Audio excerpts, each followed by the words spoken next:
विधानसभा अध्यक्ष सीपी जोशी के दल बदल और पार्टियों में लोकतंत्र के सुझाव पर बीजेपी प्रदेश अध्यक्ष सतीश पूनिया ने तंज कसा। सतीश पूनिया ने कहा कि सुझाव की शिकार कांग्रेस पार्टी ही बनेगी। गौरतलब है कि संविधान दिवस पर गुजरात में आयोजित पीठासीन अधिकारियों के सम्मेलन में शिरकत करते हुए जोशी ने पार्टी में आंतरिक लोकतंत्र का मुद्दा उठाया था। इस सुझाव का शिकार खुद कांग्रेस पार्टी होती है।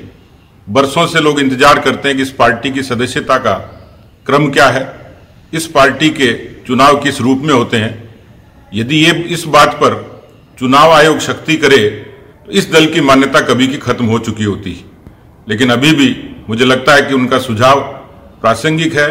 देश में बहुत सारे राजनीतिक दल हैं, लेकिन उन दलों की आंतरिक रूप से क्या प्रक्रिया ये किसी को नहीं पता।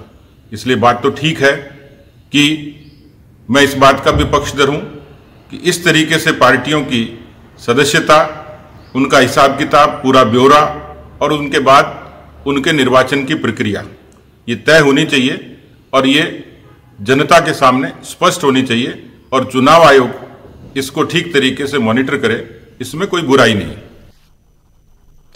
राजस्थान सरकार ने प्रदेश के तमाम निकायों और विकास प्राधिकरणों से जमीन आवंटन की शक्तियां छीन ली हैं। नगरीय विकास विभाग के आदेश में निकायों को 2 टूक शब्दों में जमीन आवंटन के प्रकरण सरकार को भेजने को कहा गया है। आदेश की अवहेलना करने वाले अधिकारियों पर कार्रवाई भी की जाएगी। आदेश में साफ साफ कहा गया है कि निकाय अपने स्तर पर किसी भी प्रकार की सरकारी, अर्ध सरकारी, चैरिटेबल ट्रस्ट या किसी भी संस्था को जमीन आवंटन नहीं कर सकेंगे।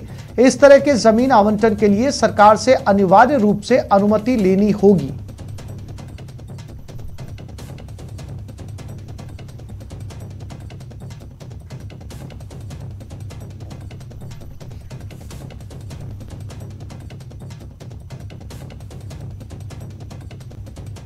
प्रदेश की गहलोत सरकार ने अगले बजट की तैयारी शुरू कर दी है। इसके लिए मुख्य सचिव निरंजन आर्य ने बारी बारी से सभी विभागों के साथ बैठकें करनी शुरू कर दी है। देखते हैं इस रिपोर्ट में।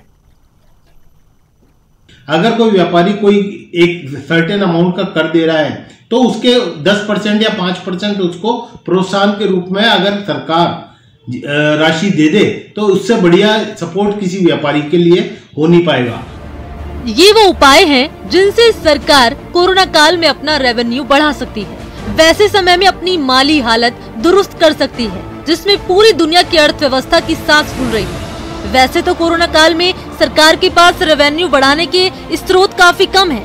ऐसे में उसे हर संभावना पर गंभीरता से विचार करना होगा।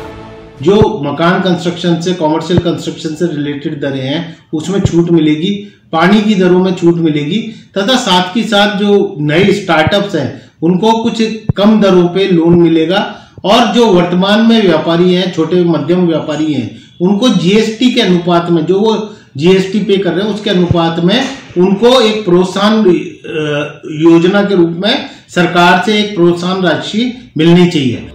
जीएसटी लागू होने के बाद राज्य सरकार के पास रेवेन्यू जनरेट करने का कोई भी ज्यादा स्कोप नहीं बचता है। ऐसे में आशंका जताई जा रही है कि जहां भी थोड़ी बहुत भी संभावना होगी वहां जीएसटी की दरों में वृद्धि की जा सकती है। बजट विशेषज्ञों की माने तो सरकार के सामने कोरोना काल में आर्थिक स्थिति सुधारने और आम जनता को आर्थिक राहत देने पर इस बार खास फोकस करना होगा। आम जनता ये सोच रही है कि कर में रियायत मिलेगी, अर्बन डेवलपमेंट टैक्स जो है उसमें रियायत मिलेगी, जो बिजली की दरें हैं, वाणिज्यिक या घरेलू दरें हैं उनमें आंशिक छूट मिलेगी। इसके अलावा जो मकान कंस्ट्रक्शन से, कॉमर्शियल कंस्ट्रक्शन से रिलेटेड दरें हैं उसमें छूट मिलेगी। सरकार ने जो बजट तैयारी के लिए अलग अलग विभागों से जो रिपोर्ट मांगी है उसमें संसाधन का स्रोत, फंडिंग पैटर्न और अब तक मिली राशि की जानकारी, साल 2020 से 21 के संशोधित अनुमान और साल 2021 से 22 के आय व्यय अनुमान की जानकारी, विभागवार संचालित योजनाओं का पूरा विवरण, वित्तीय संस्था या भारत सरकार से बकाया राशि की रिपोर्ट, पिछले बजट के लक्ष्य कितने पूरे कितने बाकी की रिपोर्ट शामिल है। गौरतलब है कि वित्तीय संकट से जूझ रही गहलोत सरकार के सामने सबसे बड़ी चुनौती सरकार खजाने को भरने की है। सरकार राजस्व ग्रहण के साथ ही जनता की आर्थिक सेहत सुधारने पर भी काम कर रही है ताकि प्रदेश की अर्थव्यवस्था पटरी पर लौटे और लोगों को रोजगार मिले। न्यूज़ 18 राजस्थान के लिए जयपुर से प्रेम मीणा की रिपोर्ट।